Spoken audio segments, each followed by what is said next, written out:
we go. Okay. Hello. Hello there. My name's Tom. And this is a video on how to take care of a student laptop. Now, you might be wondering, how am I going to demonstrate this? Well, easy. I got my own student laptop right here.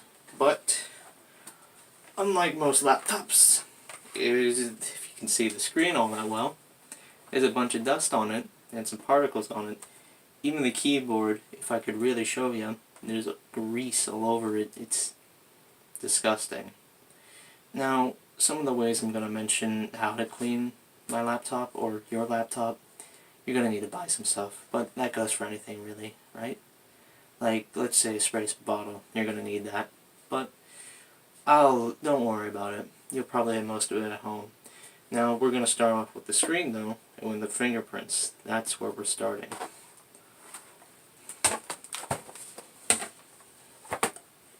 As you can see, I set up so where you can see my screen perfectly. But I've also done another thing. Before my laptop was turning on, it's off now. It's gonna help you a lot more if you turn it off, because you don't want it to interrupt while you're wiping your screen down. Because most screens are touchscreen, and when you're doing this or anything on it, it's gonna pop right back up. Now, what I'm holding in my hand here is mainly used for fingerprints, and that would be a microfiber cloth. It's their best solution for it. You can buy it from Amazon, buy it from your store. They're pretty cheap to get them by themselves. Or maybe get them with a phone. Hey, you never know if you had one. So, there's a certain way to do it though. You have to go up and down or wipe left and right. You can't do it in circles for the reason of you're going to just move the dust around and you don't want that. You want it off, don't you? So, you want to do this method.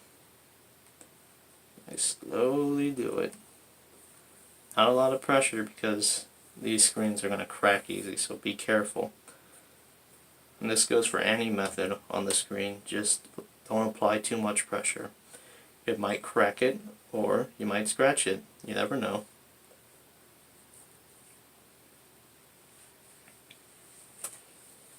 And there.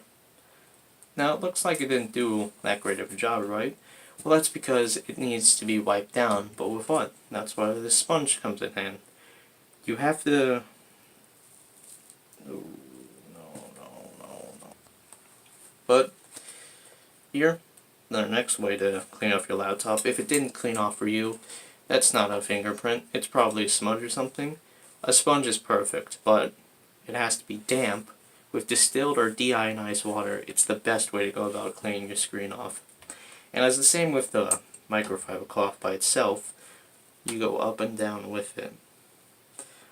Unlike most laptops nowadays, they can't fold like this. Some can't, I know they can. So when you're doing this, wait until it dries, or as I'm about to show, for time's sake, I need to dry off this computer. But make sure it's completely dry so none of the water gets down the keyboard, because that's the last thing you want happening.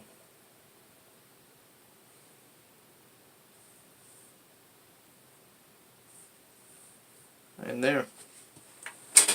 And I've got a towel to my right here, and I'm going to wipe down the screen.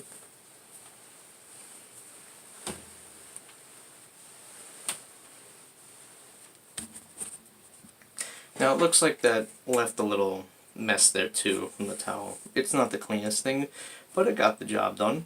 So that's where my last way comes in. You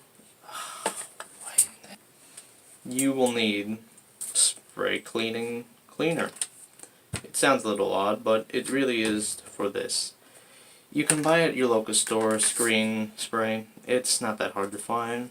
Or if you're the type that wants to just make their own, you can use distilled water from earlier and white vinegar. So, as you can see, it goes along with the microfiber cloth, and this time you can make circles. Oops, looks like I forgot to do that. And then, like I said, make circles for any stain on here that won't go away. Like if it sticks to the screen, you can use this to get rid of it. Just like so. And of course there's going to